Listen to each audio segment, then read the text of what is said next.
Muy buenas noches, mis queridos espectadores de Relatos de Terror García.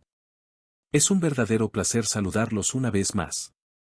Prepárense, porque esta noche les traigo las historias más impactantes, las experiencias más escalofriantes y las situaciones más inexplicables que nos llegan directamente del más allá y lo sobrenatural. Presentamos La sombra del lobo. Narrada por Gabriel Antonio Pombo. Todas las noches de luna llena la gente de ese pueblo repetía idéntico ritual. Se agolpaban exhibiendo cruces y antorchas alrededor de la iglesia. Algunos pedían a gritos la protección divina, otros maldecían y rezaban para que se diera muerte al licántropo y acabase esa cruel pesadilla. Los aldeanos estaban aterrados. Hombres y mujeres se apretujaban en torno a esa gran casona, que en el pueblo hacía las veces de iglesia. Miraban de reojo la luna llena, oculta entre negras nubes de lluvia. Los más aprensivos creyeron distinguir figuras monstruosas en el brumoso cielo, y no faltaron quienes afirmaron haber visto a la silueta del maligno flotando en el horizonte. Unos campesinos llevaban cruces de madera, otros portaban llameantes antorchas. Algunos temblaban, otros alzaban sus voces clamando venganza por sus familiares asesinados. El engendro malvado que desde meses atrás provocaba la tragedia que los llenaba de espanto no era un ser humano, según se decía. En un tiempo había sido uno como ellos, pero un aciago día, por codicia y despecho, le había vendido su alma al diablo. Durante las noches de plenilunio, como esta en la cual se congregaban, el criminal se transformaba en un lobo y destrozaba a los infelices que sufrían la desgracia de cruzarse en su camino. Ellos habían salido en tropel hacia el centro del poblado, iban muy juntos, formando una compacta masa humana. Temblando de pavor rodeaban el camposanto. Solo la misericordia del Señor tenía el poder suficiente para preservarlos de la abominable bestia. Por tal razón, cuando al fin fue capturado, intentaron asaltar la comisaría.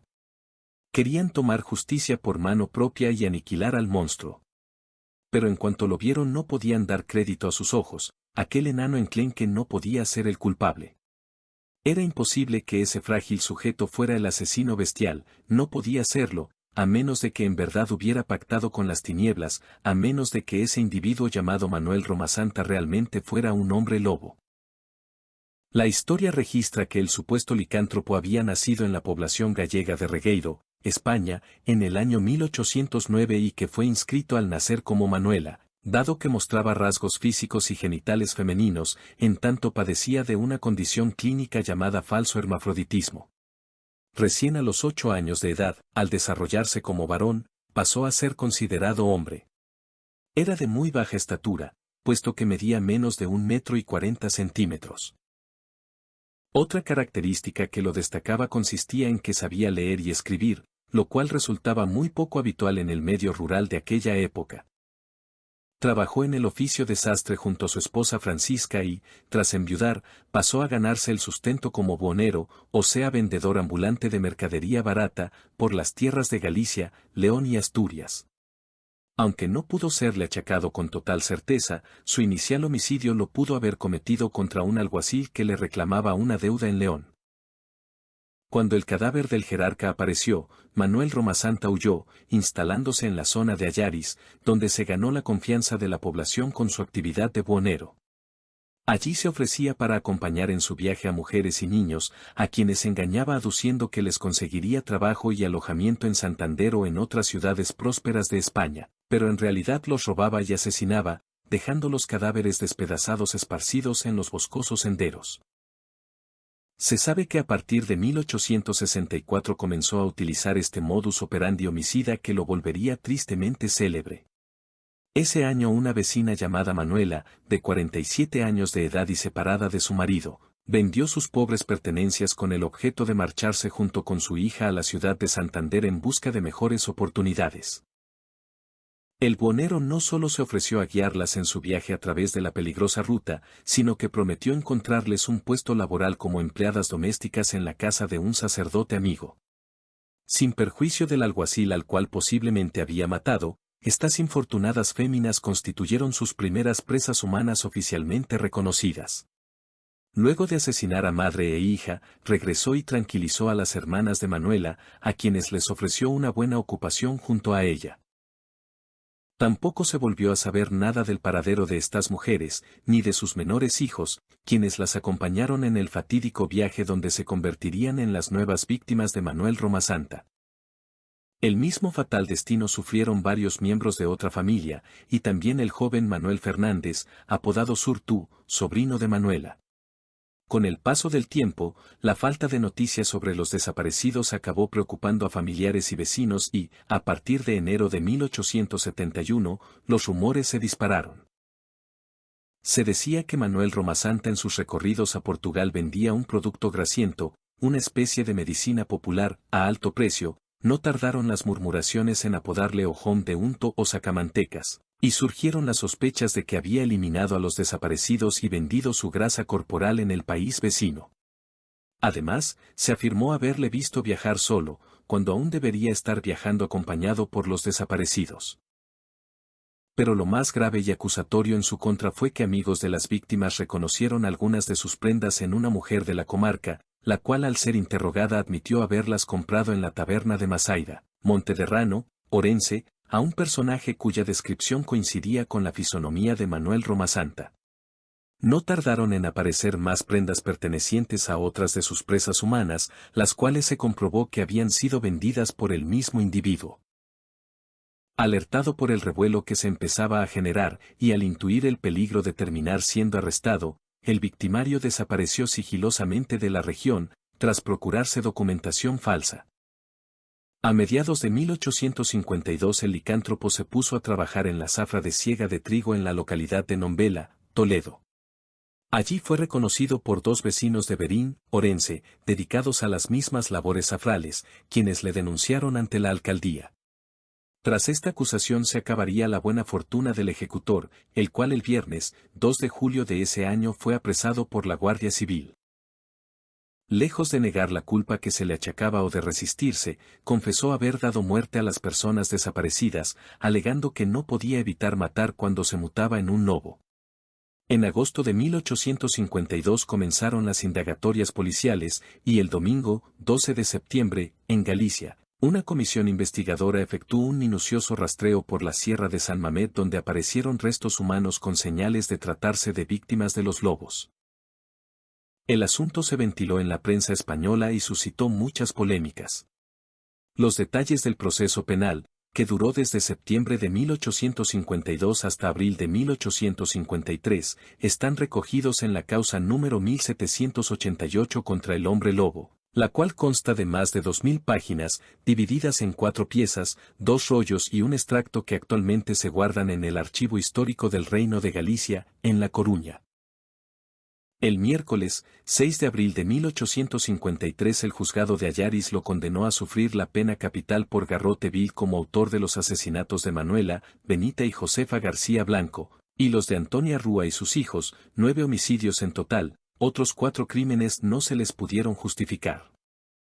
Su primer abogado defensor, el doctor Mariano Garrán, insistió en que su cliente debía ser estimado inimputable, dado que estaba completamente loco. También puso de manifiesto la imprecisión de las pruebas ofrecidas por el fiscal, y señaló que ni siquiera estaban correctamente identificados los restos de las personas cuyo óbito se le adjudicaba. La causa penal se remitió a la audiencia de La Coruña para consulta, y la vista tuvo lugar el lunes, 11 de julio. Durante 4 días se enfrentaron 2 renombrados profesionales del derecho, el fiscal Luciano de la Bastida y el nuevo abogado defensor del imputado, el doctor Manuel Rúa Figueroa. Como estrategia de su defensa legal, buscando ser declarado inocente por padecer demencia, Manuel Romasanta aseguró que una bruja le había lanzado un hechizo en virtud del cual periódicamente se transformaba en un lobo. Según le explicó al fiscal. Por suerte ese hechizo ya ha terminado, pues la maldición duraba 13 años y la semana pasada se cumplió ese plazo. También declaró ante el tribunal, la primera vez que me transformé fue en la montaña de Couso. Me encontré con 2 lobos grandes con aspecto feroz. De pronto, me caí al suelo, comencé a sentir convulsiones, me revolqué 3 veces sin control y a los pocos segundos yo mismo era un lobo. Estuve 5 días merodeando con los otros dos, hasta que volví a recuperar mi cuerpo. El que usted ve ahora, señor juez. Los otros 2 lobos venían conmigo, que yo creía que también eran lobos, cambiaron a forma humana. Eran 2 valencianos. Uno se llamaba Antonio y el otro don Genaro. Y también sufrían una maldición como la mía. Durante mucho tiempo salí como lobo con Antonio y don Genaro. Atacamos y nos comimos a varias personas porque teníamos hambre. Al terminar su estrafalario alegato, los asistentes de la sala de justicia estaban conmocionados. En su mayoría quedaron convencidos de que el reo verdaderamente era, o al menos había sido, un hombre lobo que durante la mutación licantrópica había perpetrado los horribles crímenes. Finalmente los 13 asesinatos imputados quedaron reducidos a 9, y el miércoles 9 de noviembre de 1953 el Tribunal de Segunda Instancia conmutó la pena de muerte a ejecutarse por garrote vil pronunciada por el juzgado de Ayaris, y la cambió por cadena perpetua. El fiscal apeló tal decisión y la nueva vista quedó fijada para el jueves 23 de marzo de 1854.